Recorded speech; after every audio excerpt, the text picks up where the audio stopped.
आत्मीय भाइयों एवं बहनों,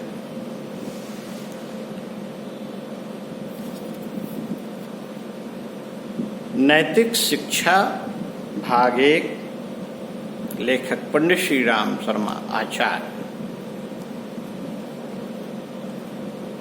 प्रकथन आपको पढ़ के सुनाता हूं।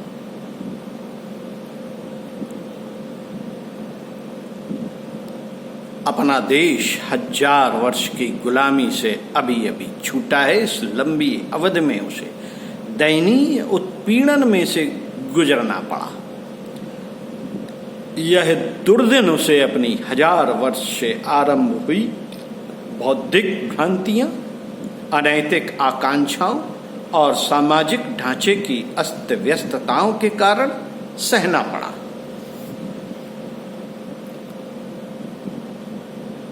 अन्यथा इतने बड़े, इतने बहादुर, इतने साधन संपन्न देश को मुट्ठी भर आक्रमणकारियों का इतने लंबे समय तक उत्पीड़न न सहना पड़ता है।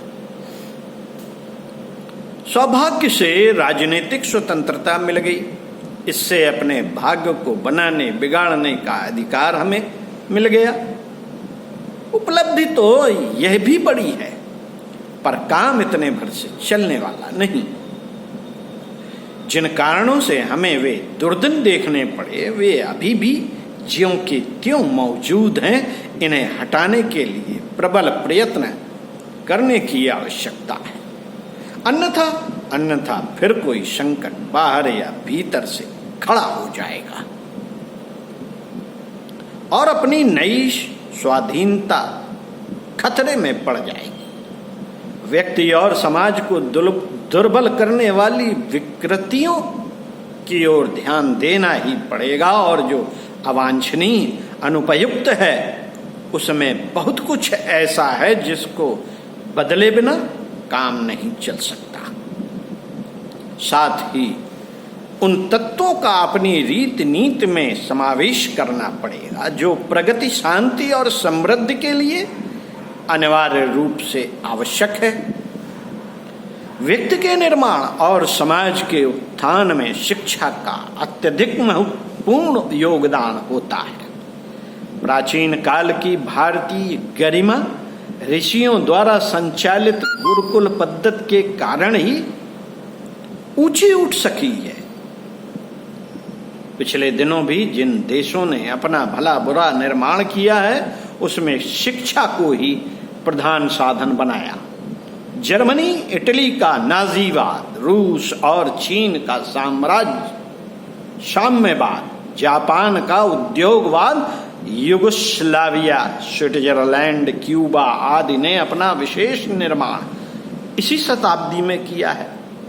यह सब वहां की शिक्षा प्रणाली में क्रांतिकारी परिवर्तन लाने से ही संभव हुआ। व्यक्ति का बौद्धिक और चारित्रिक निर्माण बहुत करके उपलब्ध शिक्षा प्रणाली पर निर्भर करता है। व्यक्तियों का समूह ही समाज है। जैसे व्यक्ति होंगे वैसा ही समाज बनेगा। किसी देश का उत्थान या पतन इस बात पर निर्भर करता है कि इसके नागरिक किस स्तर के हैं, और यह स्तर बहुत करके वहां की शिक्षा पद्धति पर निर्भर करता है। साथियों, अपने देश की शिक्षा पद्धति कुछ अजीब है। यहाँ नौकरी भरकर सकने में समर्थ बाबू ढाले जाते हैं। हर साल निकलने वाले इन लाखों छात्रों को नौकरी कहाँ मिले? वे बेकार घूमते हैं और लंबी चौड़ी जो महत्वाकांक्षाएं सजो कर रखी गई थी, उनकी पूर्ति न होने पर संतुलन खो बैठते हैं और तरह तरह के उपद्रव करते हैं। अपना शिक्षित वर्ग अशिक्षितों की अपेक्षा देश के लिए अधिक सिरदर्द बनता जा रहा है। इसमें बहुत बड़ा दोष शिक्षा पद्धति का है, जिसमें चरित्र गठन, भावनात्मक उत्कर्ष, विवेक का तीखापन तथा आर्थिक स्वावलंबन की दृष्टि से केवल खोखलापन ही दिखता है। सरकार का काम है कि वह राष्ट्र की आवश्यकता और परिस्थिति के अनुसार शिक्षा पद्धति में आमूलचूल परिवर्तन करे, पर इन दिनों जो स्थिति है उसे देखते हुए निकट भविष्य में ऐसी आशा कम ही की जा सकती है। फिर क्या हाथ पर हाथ धरे बैठा रहा जाए और जो कुछ चल रहा है उसे ही चलते रहने दिया जाए? ऐसा उचित न होगा। हमें जनता के स्तर पर जन सहयोग से ऐसी शिक्षा प्रणाली विकसित करनी चाहिए जो उपयुक्त प्रयोजन को पूरा करने में कुछ महत्वपूर्ण योगदान कर सके। युग निर्माण योजना ने यही कदम उठाया है। गायत्री तपोभूमि मथुरा में अवस्थित युग निर्माण योजना के अंतर्गत पिछले कई वर्षों से एक युग निर्माण विद्यालय चल रहा है। इसका प्रधान विषय जीवन जीने की कला, चरित्र गठन, मनोबल, विवेक जागरण, समाज निर्माण जैसे तथ्यों का सांगोपांग शिक्षण और अभ्यास कराना है। साथ ही गृह उद्योग का एक शिक्षण भी जुड़ा रखा गया है, जिसमें कोई सुशिक्षित व्यक्ति अपने निर्वाह के उपयुक्त समुचित आजीविका उपार्जन कर सके।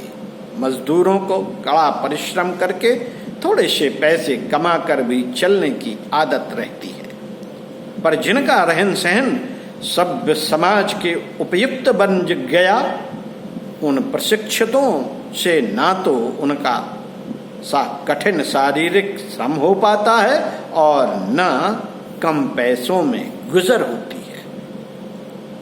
बेकारी का हल सार्वजनिक रीत से जापान ने निकाला। वहां घर घर में कुटीर उद्योगों की विद्युत संचालित छोटी मशीनें लगी हैं।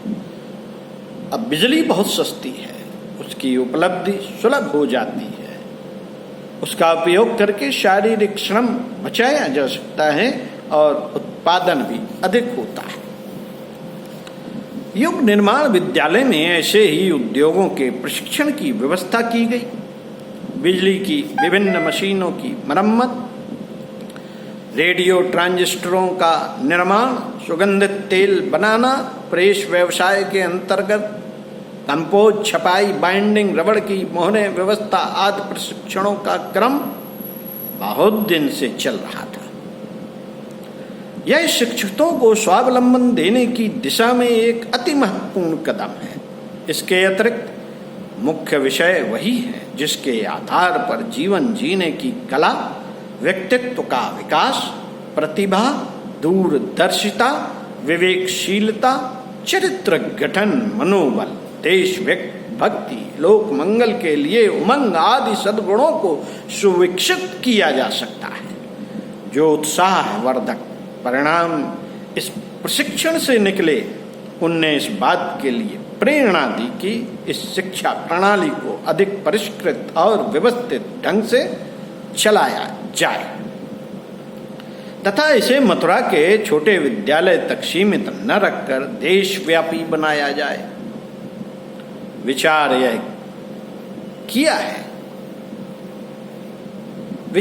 किया है कि व्यक्ति निर्माण तथा समाज निर्माण के लिए आज की परिस्थितियों को ध्यान में रखते हुए एक प्रशिक्षण व्यवस्था की जाए जो प्रसुप्त समस्याओं का समाधान कर सकने में समर्थ हो।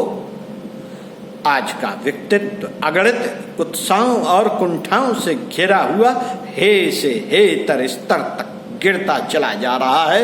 लोगों की शिक्षा और संपदा बढ़ रही है, पर वे व्यक्तित्व की दृष्टि से उल्टे अधःपतित होते चले जा रहे हैं।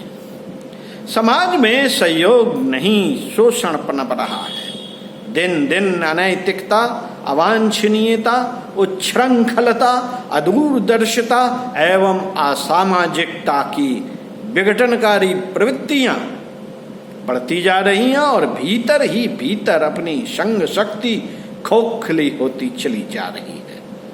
न इस सामाजिक स्थिति में व्यक्ति को उत्साह मिल पा रहा है और न व्यक्ति मिलजुल कर समाज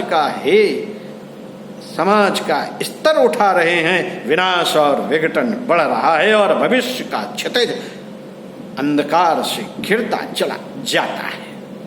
इसको रोकने के लिए ऐसी तीव्र विचार पद्धति का विकास आवश्यक है जो जनमानस को झकझोर कर रखते हैं और विनाश की ओर बढ़ते हुए कदमों को रोक सके, उन्हें निर्माण की दिशा में अग्रसर कर सके।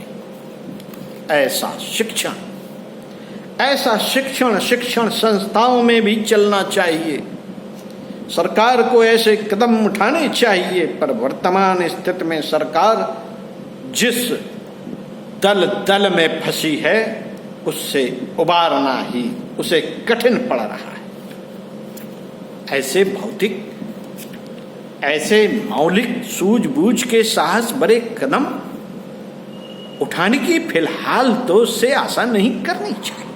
यह कार्य जन स्तर पर आरंभ किया जाए तो भी उसमें कुछ प्रगति हो सकती है। आरंभ यदि सही दिशा में किया जाए और उसका स्वरूप छोटा हो तो भी अपनी उपयोगिता के कारण उसके आगे बढ़ने की बहुत संभावना रहेगी। युग निर्माण योजना ने ऐसा ही साहस किया है। यह विचार किया गया कि युग निर्माण विद्यालय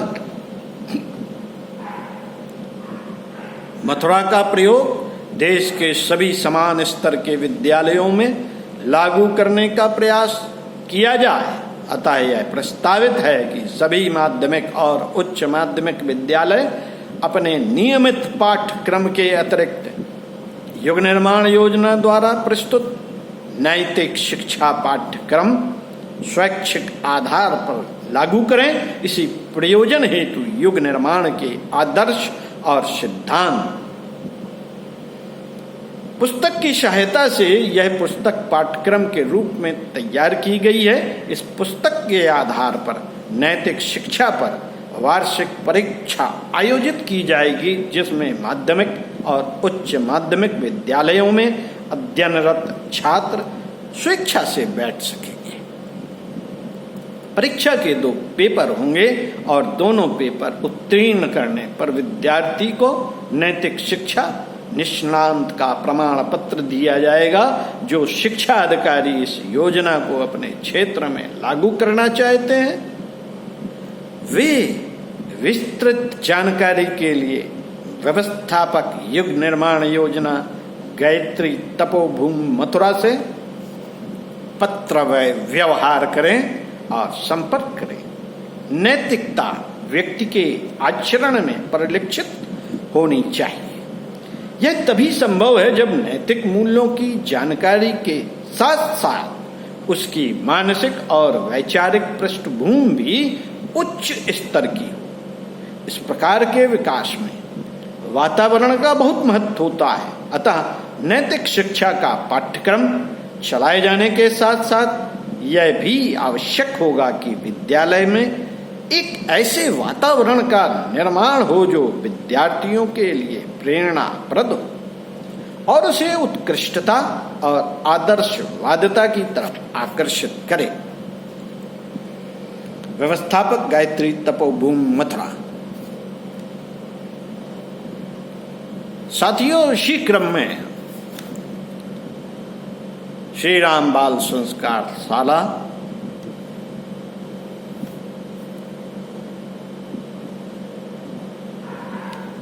व्हाट्सएप के माध्यम से और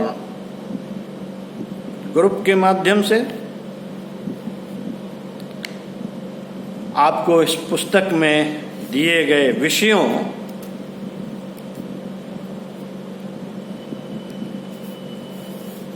सामाजिक कर्तव्य और व्यवहार खंड 2 में उत्कृष्ट जीवन के आधार खंड 3 में सफलता के सोपान, खंड 4 में परिवार व्यवस्था और संस्कार।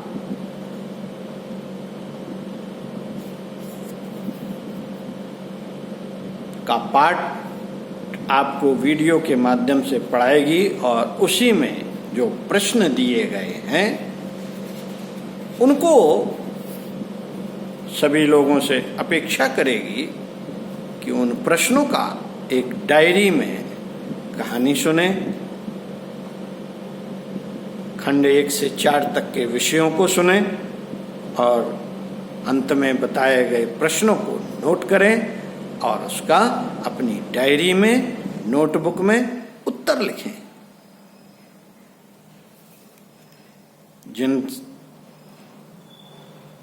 आइए अगले वीडियो से आपको नैतिक शिक्षा का पाठ, सामाजिक कर्तव्य और व्यवहार से रिलेटेड विषय कर्तव्य पारायणता अपनाएं आपको सुनाएंगे। ओम शांति।